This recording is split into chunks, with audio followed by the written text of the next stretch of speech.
just by saying this. War is an easy thing to talk about. There are not many people of the generation that remember it. The right honourable gentleman served with distinction in the last war. I never killed anyone, but I wore uniform.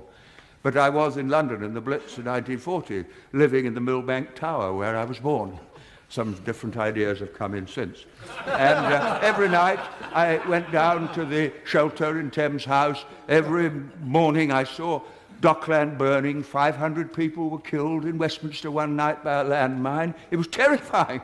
Aren't Arabs terrified? Aren't Iraqis terrified? Don't Arab and Iraqi women weep when their children die? Doesn't bombing strengthen their determination?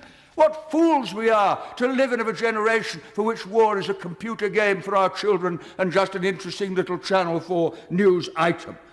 Every member of Parliament tonight who votes for the government motion will be consciously and deliberately accepting the responsibility for the deaths of innocent people if the war begins, as I fear it will. Now, that's for their decision to take.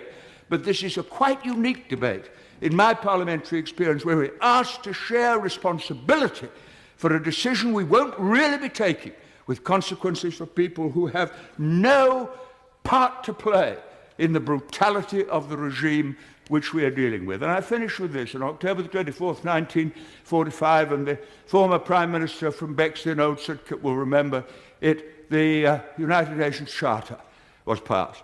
And the words of that charter are etched into my mind and move me even as I think of them. We, the peoples of the United Nations, determined to save future generations, succeeding generations, from the scourge of war, which twice in our lifetime has caused untold suffering to mankind.